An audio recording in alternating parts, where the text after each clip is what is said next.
Ok, vamos a retomar. Ahora solamente voy a comentar algunos puntos de este capítulo de Jesús y los discípulos, y eso sería todo. Y vamos a dar unos minutos para al final del curso para algunas preguntas. Este capítulo es importante. Para mí es uno de los capítulos más importantes del libro, porque muestra cómo es que Jesús llevó a cabo el discipulado con sus discípulos. O sea, cómo Jesús lo hizo. Y este método del maestro, que más bien el escritor de este manual lo que está haciendo es resumiendo, tomando contenido de otro libro que lo cita, que es el plan maestro de la evangelización, que es un libro también muy bueno, que recomiendo que lo lean si no lo han leído. Bueno, en este manual se está resumiendo básicamente mucho contenido de ese libro en este capítulo. Perdona, ¿cuál es el nombre, Felipe? El plan maestro de la evangelización. Coleman. Así se llama el libro. El apellido. Okay. Sí. Muy buen libro. Muy buen libro. Especial. Y creo que ese libro habla de, o lo que es lo mismo, este capítulo, resumiendo ese libro, habla de una de las cosas fundamentales y de las cuales yo pienso que la iglesia ha estado cojeando en nuestros tiempos, y es un discipulado eficaz. Un discipulado eficaz. A veces nosotros nos hemos preocupado por campañas masivas, y convenciones masivas, muchas personas a veces programas de convenciones masivas.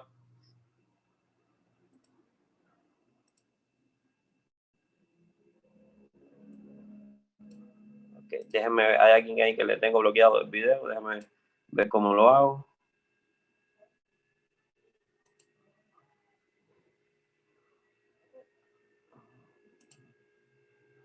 A ver, ¿a quién le tengo bloqueado el video? A mí. ¿Quién habló? Freddy. Sí. Bien. Déjeme ver cómo lo hago. A ver.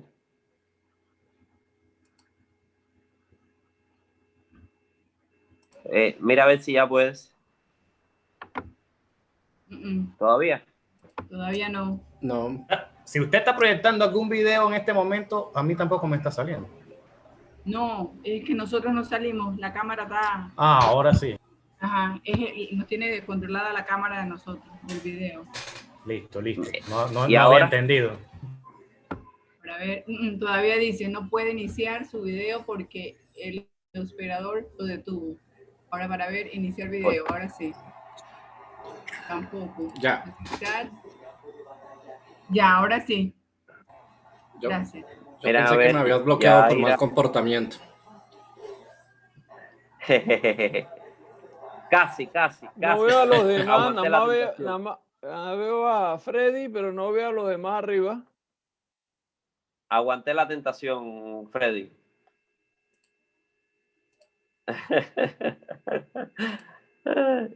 Me falta ya Aira y el Odiay.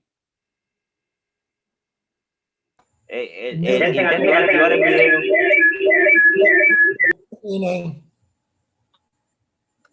Yo estoy aquí con mi esposo.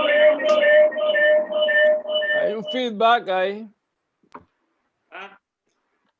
Es que conecté otro dispositivo porque no escuchábamos bien. Para conectarlo a Bluetooth, ese no le tengo el video activado. Ah, ya. ¿Y Bruno? No estoy activado, estoy ahí analizado ahí en la pantalla. No, me refiero a Elodiay. Sí, Elodia y Bruno. El de Bruno solito nada más. Estaba bloqueado, no. Ok. No camina. Ya estamos todos entonces. Todo bien. Ok, perfecto. Vamos a continuar. Entonces, les decía que yo creo que uno de los pilares de la iglesia tiene que ver con el discipulado. Creo que es uno de los ministerios importantes dentro de la iglesia. Y que tristemente me parece que la iglesia ha perdido terreno precisamente en ese discipulado efectivo de nuevas personas convertidas. No sé si han escuchado la frase, pero muchas veces en nuestras iglesias hay una puerta trasera. La puerta de atrás, ¿la han escuchado? La puerta trasera. Sí. Se habla de esa puerta, ¿por qué? Porque se convierte en las personas y usted ve como a las semanas o a los meses no están. Se fueron. ¿Y dónde está? Se están yendo por la puerta de atrás. O sea, y eso habla más bien habla de carencia de un discipulado efectivo, de un discipulado eficaz. Nosotros podemos quizás justificarnos y echarle la culpa a la persona y decir que era mala tierra. Y usted sabe, ¿no? Todas las cosas que nosotros sabemos hacer para librarnos de responsabilidades, ¿no? Y echarle la culpa a otro. Y decir, no, es que el corazón muy duro, era mala tierra y no se apartó y todas esas cosas. Pero muy en el fondo, lo cierto es que la mayoría de las veces, para no decir que en casos no es así, pero la mayoría de las veces tiene que ver más con un discipulado ineficiente. La mayoría de las veces es culpa nuestra. Si somos autocríticos, realmente la mayoría de las veces es culpa nuestra porque no supimos darle a esa persona un discipulado, una formación eficiente como para que madurara, cuidarla como para que madurara y creciera en la fe. Juan Wesley decía que evangelizar y no discipular era como parir hijos y entregárselos al diablo.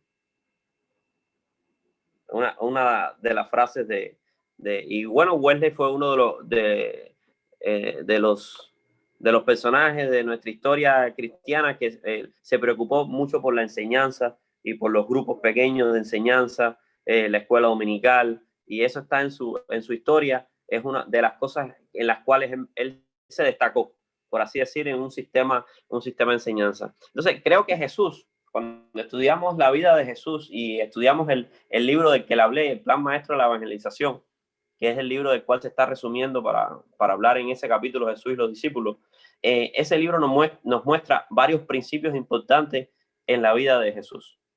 Y es que Jesús usó un discipulado de relación. Un discipulado en lo cual lo más importante no era en sí el programa, no eran las series de clase, sino era un discipulado basado en la relación interpersonal que tenían con el mismo maestro. Dice que Jesús lo escogió a 12 discípulos para que estuvieran con él. Y él fue precisamente su escuela. ¿Qué pasa? Que muchas veces para nosotros, a veces por desconocimiento y a veces por conveniencia, nos es más fácil sencillamente dar una serie de clases, citar a los nuevos convertidos una vez a la semana y darles un librito y más o menos aclarar algunas dudas y darles esas clases y esperar que por la gracia de Dios esa persona en la fe y no se aparte.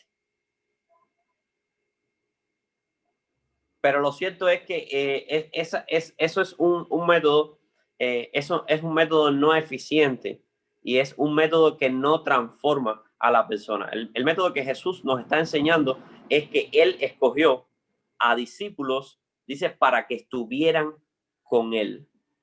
Y Él fue su propia escuela. Y aquí el escritor en este capítulo nos muestra todo, precisamente todos esos pasos desde que lo seleccionó, la asociación, él estuvo con ellos, la consagración, cómo les impartió su vida, les impartió todo de sí, se sacrificó y prácticamente Jesús no tenía ¿cómo decir?, privacidad en muchas ocasiones. Los discípulos hasta le interrumpían muchas veces cuando él estaba orando. Maestro, tengo una pregunta. Maestro. Y eso habla del precio no solamente del discipulado, sino también del precio del discipulador. ¿Saben por qué? Porque el discipulado tiene un costo, pero se nos habla muy poco del costo del discipulador, que es una figura muy importante. Y el ser discipulador implica una entrega, una entrega total, porque te estás impartiendo, te estás dando tú mismo, más que un contenido, estás dando tu vida. Dice que Jesús le dio su paz, le dio su amor, les entregó todo. Y nosotros como discipuladores tenemos que llegar a sentir eso que Pablo sintió en Gálatas cuando dice: hijitos míos, que por vosotros vuelvo a sufrir dolores de parto. Si nosotros no tenemos este tipo de sentimiento cuando las cosas, vemos que el discípulo le está yendo mal, o no está creciendo, o se está enfriando, es porque realmente no estamos asumiendo nuestro rol de discipulador como realmente Jesús nos modeló, o como quiere que lo hagamos.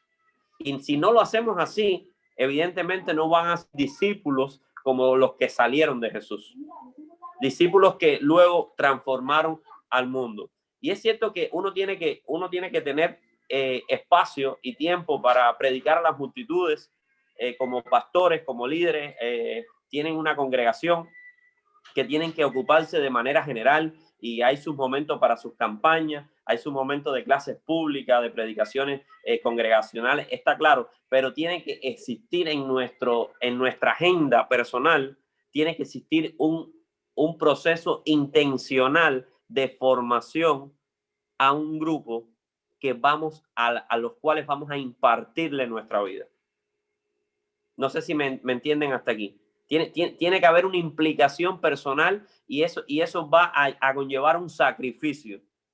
Y muchas veces nosotros nos acomodamos porque queremos mantener nuestra privacidad, nuestro círculo cerrado, y sencillamente queremos hacer las apariciones en los momentos puntuales y la palabra y la enseñanza, y mantenerlo todo a un nivel más lejano de público y de figura que enseña. Pero Jesús nos enseña que hay tiempo para hablar a las multitudes, pero tiene que haber tiempo, y es el más importante, de implicación personal con los discípulos que estamos formando.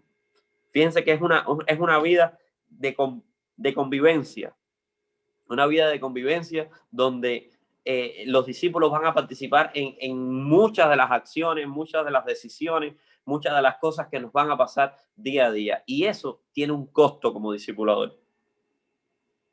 Un costo que cuesta. Y un costo que cuesta. Porque es tu misma vida que la estás invirtiendo. Estás invirtiendo tu tiempo, lo estás invirtiendo todo para que esa persona sea transformada en ese proceso.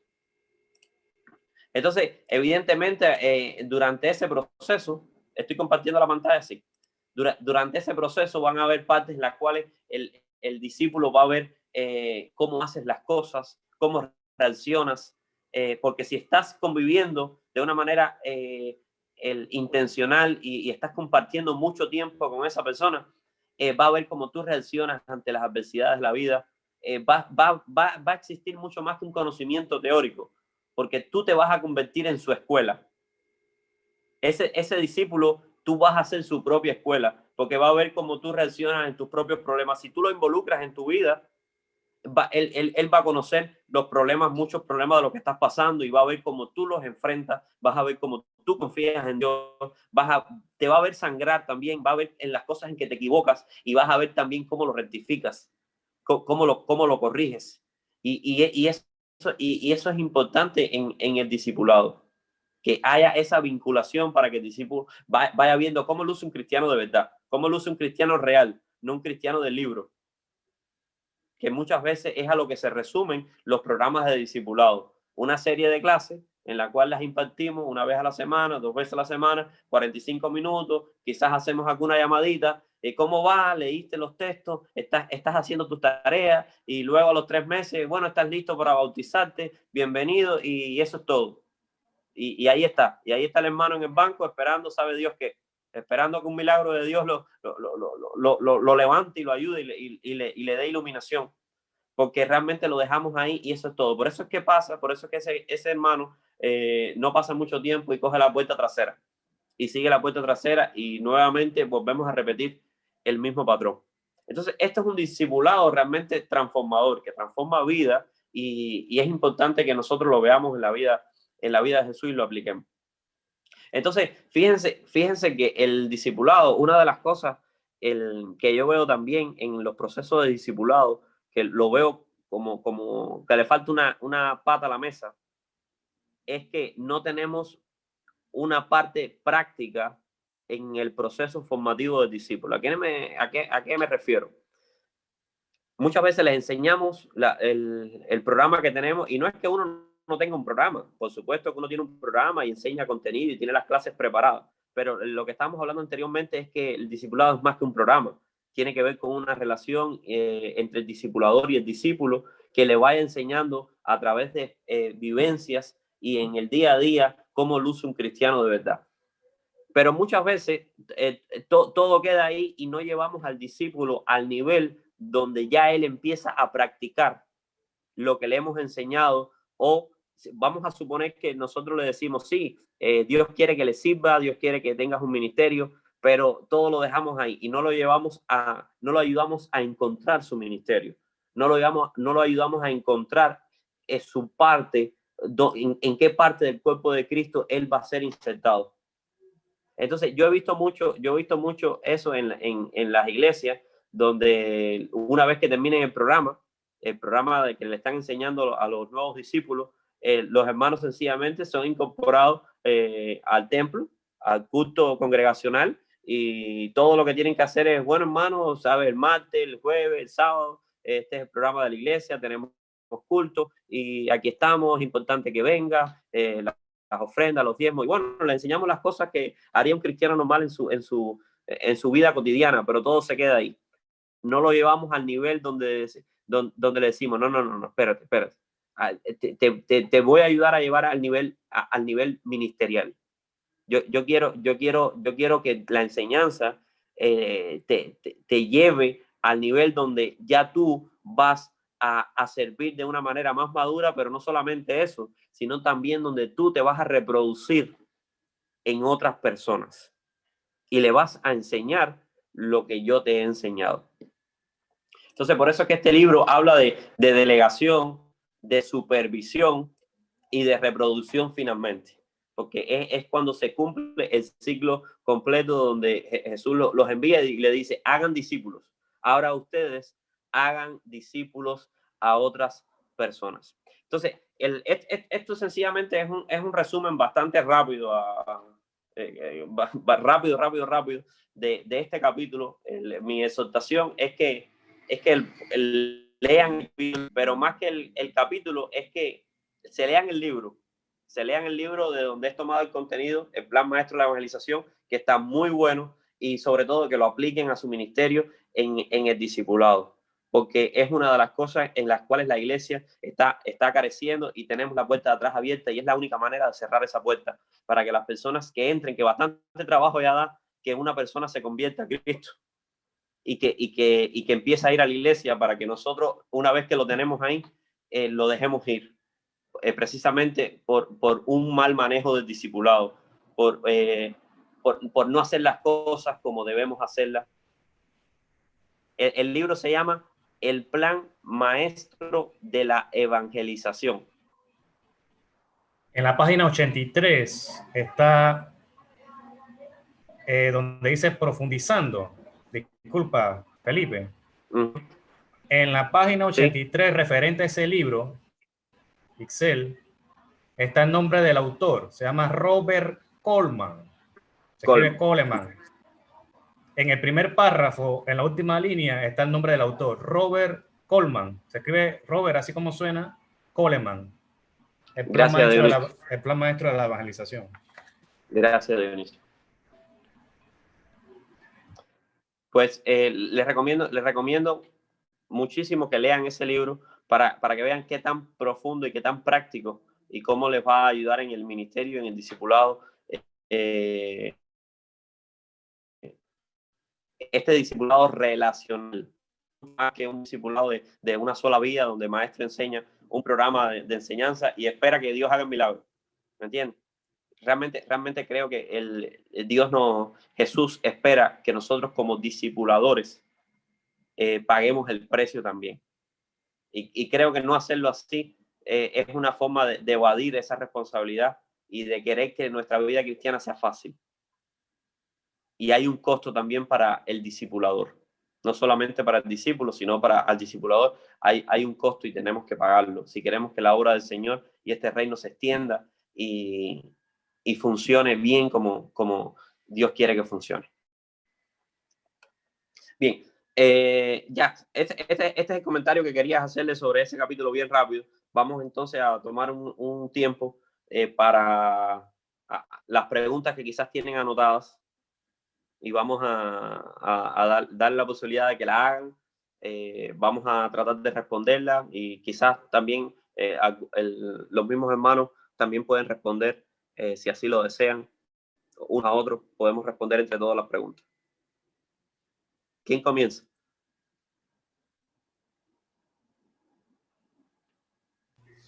Quería antes de las preguntas, tú mencionaste ahorita el costo del discipulado. A la par de este libro que tú mencionaste, que es muy bueno, hay un libro que escribió un autor que es de apellido McDonald, se pueden acordar por las hamburguesas, que se llama precisamente El costo del discipulado, que es buenísimo, precisamente que habla de esto, de lo que tú mencionaste. Gracias, Freddy.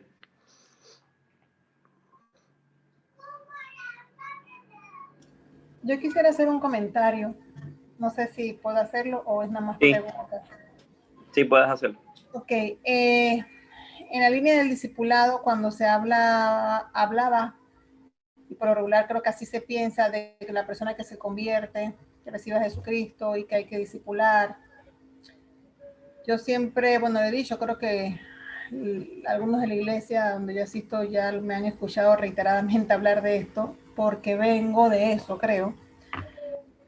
Es la inquietud del discipulado para quien no llega a la iglesia de afuera y se convierte, sino para el que nace en la iglesia y pasa de una clase de niños, de Jonás, Abraham, Noé y el diluvio, a la clase directamente de adolescentes y de jóvenes, de carne y poroto y arroz, y nunca se le da realmente un discipulado. Entonces, se tiene Biblia, se maneja Biblia, pero no se discipula a los niños que nacen en la iglesia para una conversión. Entonces, se está igual que el católico. Nací evangélico y soy evangélico y voy al cielo porque nací en la iglesia. Entonces, eso aparte del discipulado para afuera, de los que llegan adentro por primera vez y que salen por la puerta de atrás. Creo que también hay muchos que nacen adentro y salen por la puerta de atrás, porque no son evangelizados, no son discipulados. Y ahí también hay que tener el ojo puesto, ¿no? Y mi experiencia, que no es tan exacta como esa, pero tuve, gracias a Dios, la oportunidad que Dios me dio en un momento de mi vida de tener un discipulado mucho más tal cual como usted lo acaba de explicar, relacional, con un costo para la que y es una pareja que me discipuló, ya yo siendo cristiana de 20 y pico de años, y realmente puedo comprender exactamente lo que significa ese costo para el que va y para el que lo da, y el tiempo que comprende, porque es más que una guía de estudio de temas de nueva criatura o lo que sea, sino es más la parte relacional, cómo tú entras a la vida de esa persona, o ambos entran a la vida de ambos, y ocurre realmente una transformación. Y eso es muy significativo, pero tiene un alto costo de tiempo sobre todo. Entonces, cuando yo me pongo a reflexionar en el tiempo que me dedicaron a mí, no lo puedo pagar. O sea, es una cosa increíble, totalmente increíble. Y siempre me ha llamado la atención esa parte porque yo casi nací en la iglesia. Como mis padres dijeron, ellos no eran cristianos cuando se casaron y nos tuvieron a nosotros. Pero prácticamente solamente recuerdo la iglesia evangélica. No tengo muchas memorias de no estar en la iglesia. Y he pasado por varias etapas, incluyendo estar en la iglesia, conocer mucha Biblia y no haber sido discipulada, y después haber sido discipulada siendo cristiana. Y eso hace una gran diferencia en que tú estés firme en Dios o que no le estés aún siendo parte de una iglesia. Amén. Gracias, hermano. Así mismo es.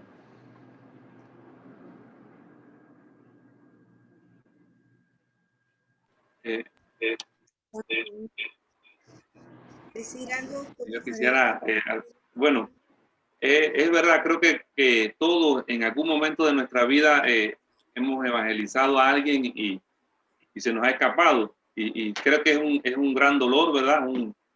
Porque uno quisiera como cristiano que todo el mundo siguiera los caminos. Entonces, hermano, yo escuchándolo, pues hablando sobre algo más profundo, porque siempre se habla de las enseñanzas y de toda una teoría y muchas cosas, pero me llamó mucho la atención, es cierto, la relación y la vivencia de uno como cristiano, cómo uno reacciona hacia las cosas. Entonces, ¿cómo pudiera uno en ese dolor y en esa angustia, pues, hacer un esfuerzo más profundo para tratar de que esa persona realmente continúe en los caminos del Señor a través de discipulado, para que no se nos vaya por la puerta de atrás?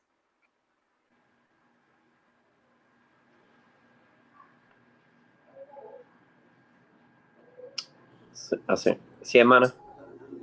Sí, definitivamente que es súper importante. Yo les cuento dos cosas rapiditas. Yo en mi adolescencia y parte de mi juventud de adulto fui ateo. Como ustedes saben, en Colombia hubo mucha influencia de la guerrilla, marxistas. El marxismo, pues, odia la Biblia, ¿no? Entonces, esa era mi educación que tuve religiosa, fue el marxismo.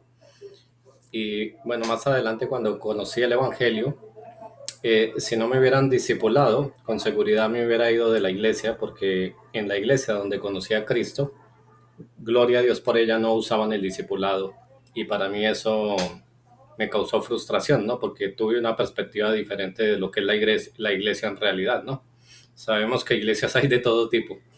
Pero bueno, gracias a Dios que en esa iglesia predicaban el evangelio de salvación, ¿no? Pero no había discipulado. Y ya como pastor, nosotros somos 3 pastores en la iglesia. Desde hace varios años detectamos que el discipulado se estaba volviendo académico. Entonces, mucha de nuestra gente quería ser cabezona, o sea, tener mucha Biblia, saber mucha teología, mucha doctrina, pero no había un fuego avivador dentro de ellos que los llevara precisamente a predicar un evangelio de corazón. Entonces, lo que optamos desde hace un par de años fue que empezamos a cambiar nuestra escuela dominical, porque detectamos que en la escuela dominical, que estaba muy nutrida doctrinalmente, realmente la gente estaba yendo para aprender doctrina, pero no para dar testimonio del amor de Cristo. No estoy diciendo que los hermanos fueran hipócritas, ni mucho menos, porque sí evangelizan y todo esto, pero hacía falta ese fuego interior que yo sé que ustedes me entienden. Entonces, estamos desde hace varios años en un proceso de cambiar la escuela dominical a algo que se llama grupos pequeños, que es precisamente que en la escuela dominical sea más que una escuela dominical, sea una escuela donde tú puedas hacer relaciones y mantenerlas durante la semana. Es decir, por ejemplo, si yo estoy con Roy y con Felipe, yo estoy con ustedes dos en la escuela dominical, pero en la semana también tenemos encuentros para un café, para echar cuento, para llorar y también para estudiar la palabra de Dios, porque así nos vamos edificando los 3. Y de pasada allí, el líder está evangelizando para mostrarle al creyente que también es necesario evangelizar, que la gente tiene necesidad y que no necesita ser un pastor para ministrar en algunas áreas, sino que su misma experiencia de discipulado le capacita para ayudar a otros, ¿no? Entonces, bueno, y cuando necesita en temas específicos, pues puede buscar a los líderes maduros de la iglesia, ¿no?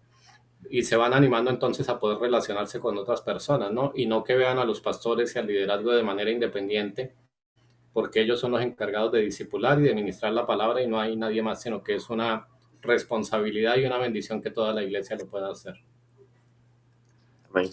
Muy interesante y muy práctico esa forma de llevar a cabo el discipulado.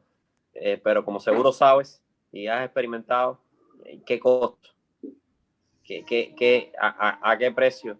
Porque lleva una implicación y lleva un sacrificio de cada uno de esos líderes que están a cargo de ese grupo o de ese pequeño grupo, lleva un sacrificio, lleva una relación y, como decía la hermana, sobre todo de tiempo.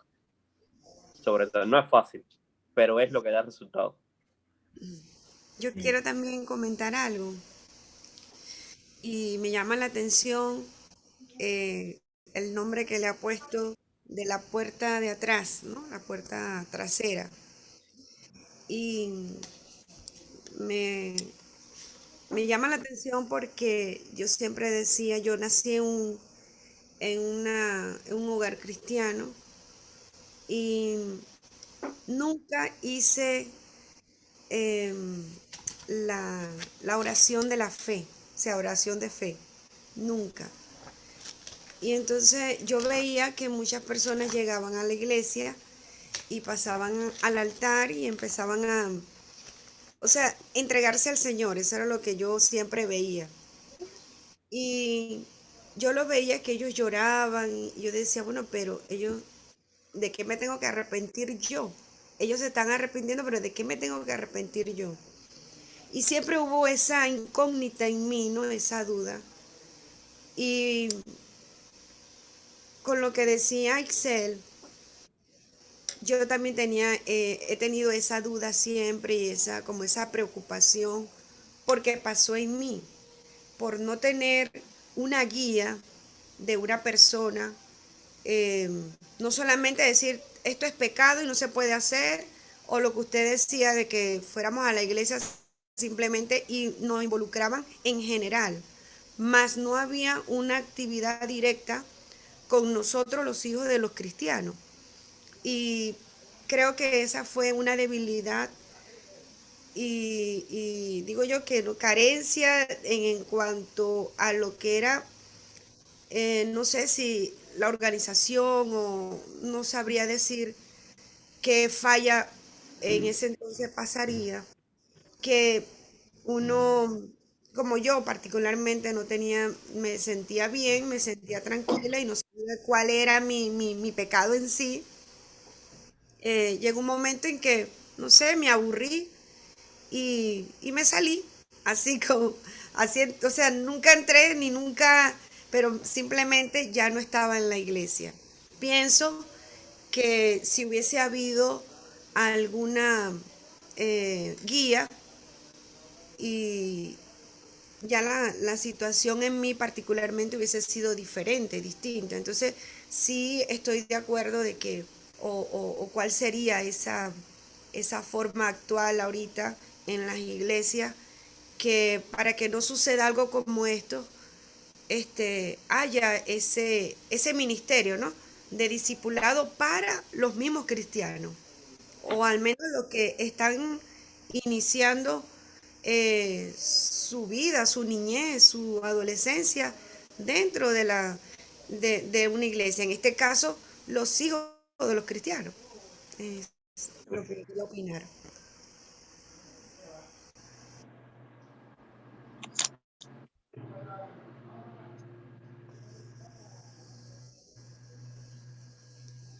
Sí, hermano.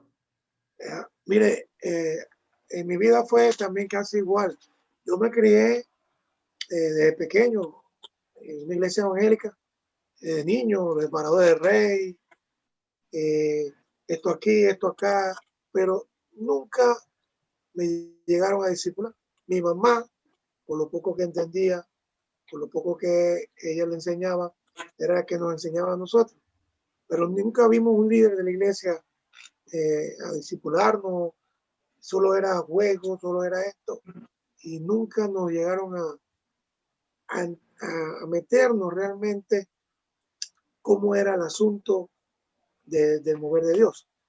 Y llegó tanto a mi vida ese impacto porque yo veía los que tenían que discipularnos, no lo hacían, que cuando llegué a mi adolescencia, yo, pero ¿qué llevo aquí? Si aquí nadie me está enseñando, nadie, de mi mamá sí tenía Alfredo, mira que esto, pero yo decía, mamá, tú no eres pastor, mamá, tú no, y los líderes que tienen que decir las cosas no lo están haciendo, entonces, y me fui al mundial de joven, porque nunca encontré lo que realmente se hablaba, lo que realmente yo escuchaba, nunca lo encontré porque, o sea, hablaban, pero nosotros los jóvenes no tuvimos un líder, ¿no? Tuvimos esa persona que ahora los jóvenes en este tiempo tienen, que se preocupan por ellos, esto, hay un ministerio de jóvenes, hay un mover. En mi tiempo no fue así. Y desde pequeño conocí. Nosotros ya de niños, nosotros conocimos al Señor, desde pequeño todos, pero nunca encontramos una persona que nos discipuló. Nunca, nunca, la verdad fue nunca. Entonces, es cierto, esa inquietud que tiene usted, ahora la tengo yo en mi corazón, que es un ministerio tan hermoso. El detalle es la persona que se va a dedicar a esa persona que evangelizó, que llevó los pies de Cristo, que no se vaya por la parte de atrás, sino que lo mantengamos ahí, pero eso es un sacrificio. Entonces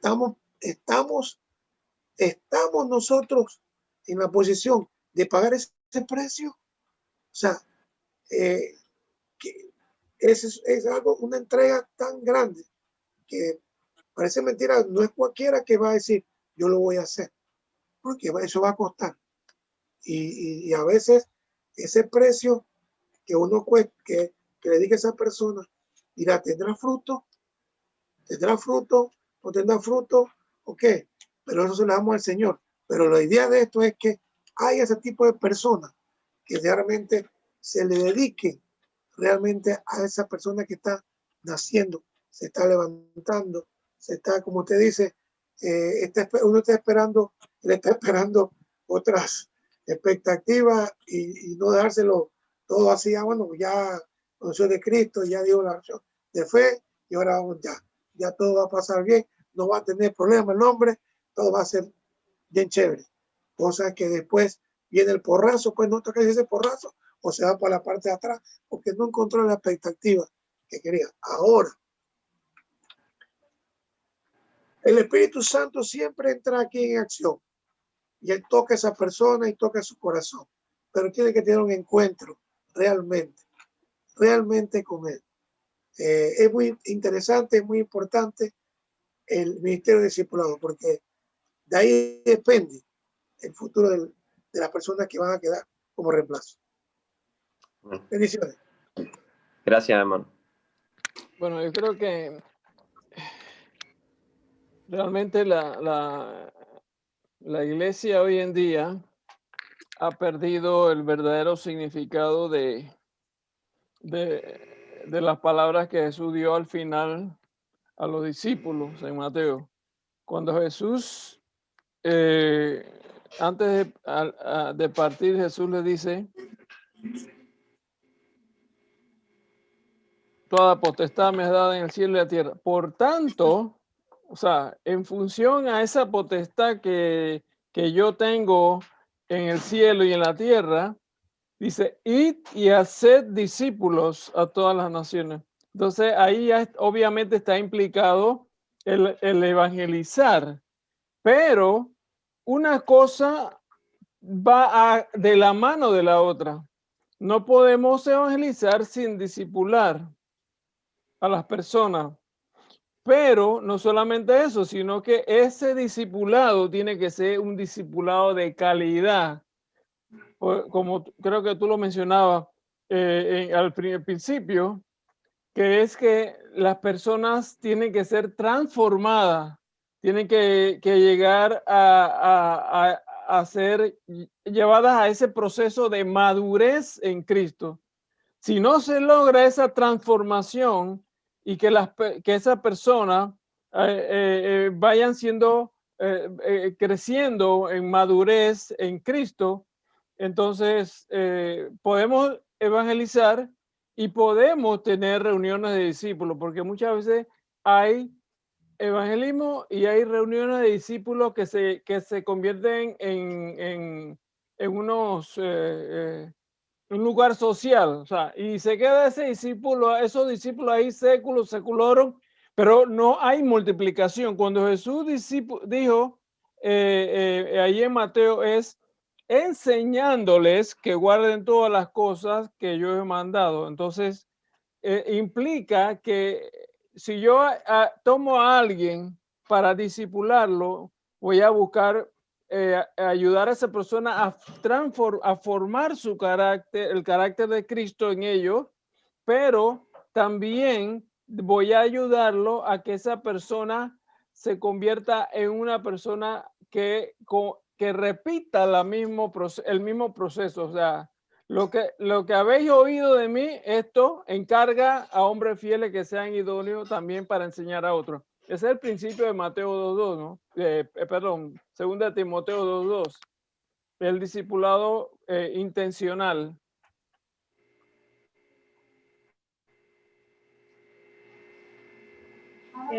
Hermano, quiero añadirle algo, si me permite, con relación a lo que estamos hablando que hablaron los hermanos acerca de la importancia del discipulado en la vida de un cristiano nacido en el Evangelio, o sea, alguien que nació dentro de la iglesia. Yo también pienso como madre de familia que nosotros como cristianos, cuando Dios nos dio la oportunidad de ser padres y de ser madres, nos entregó a unos niños que en realidad venían con cero conocimiento de nada. Entonces, yo pienso que la primera responsabilidad y el primer discipulado nuestro es en nuestra casa y en nuestros hogares como familia. O sea, nosotros como cristianos debemos de tomar la iniciativa y siendo nosotros los responsables primero de la vida de nuestros hijos, de fundamentar en ellos una vida cristiana, de tomarnos la tarea de discipular a nuestros hijos, que nuestros hijos sean nuestros primeros discípulos. Y qué mejor ejemplo que empezar allí en nuestros hogares, donde ellos pueden ver, pueden vivir esa relación con nosotros, donde pueden aprender de nuestra vida, siendo nosotros como padre y madre testimonio para ellos. Entonces, pues en mi parecer, siempre yo he instado a las personas, a los padres, a tomar el rol de sacerdocio dentro de sus casas, y nosotros en este tiempo, conociendo bien cuál es, yo pienso que es ese rol de sacerdotes, e inclusive en Timoteo, creo que primera de Timoteo, no sé si el capítulo 3, 4, donde habla acerca de los requisitos para ser obispo, habla de que uno de esos es que gobierne bien su casa y que tenga a sus hijos bajo su gestión con toda honestidad.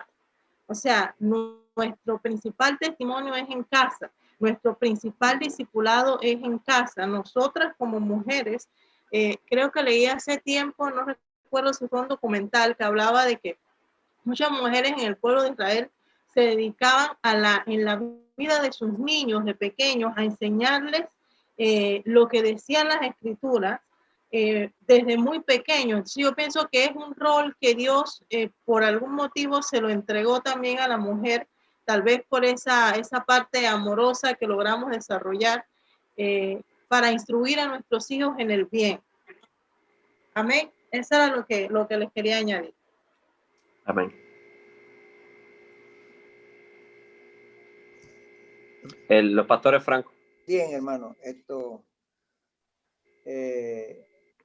se habla mucho de tradición, y cuando hablamos de tradición nos referimos solamente a la religión católica, pero en las iglesias cristianas, porque se usa el término muchas veces, pues la iglesia evangélica, en la iglesia cristiana también hay muchas tradiciones. ¿Y qué ocurre? ¿Verdad?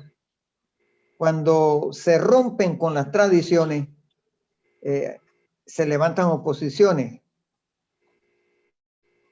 El discipulado es una herramienta en el cual el Señor ha puesto en nuestras manos. Cuando usted se gana a una persona y la discipula, ese es un hijo suyo. Cuando ese discípulo se gana a otros, ya viene siendo un nieto suyo. Se está multiplicando. Yo le estoy llamando a esto la multiplicación. La multiplicación. Y digo, yo me estoy gozando. Yo creo que a todos los que estamos aquí, Dios nos está hablando la oreja derecha y la izquierda. Dios nos está confirmando. Nos está confirmando. Tuvimos la oportunidad, cuando estábamos en Panamá, de evangelizar y ganarnos a un estudiante de 4º año de un colegio privado católico. Era porque la mamá nos dijo que si podíamos componerlo, arreglarlo. ¿Ve? Y simplemente pues esto se le fue ganando para Cristo.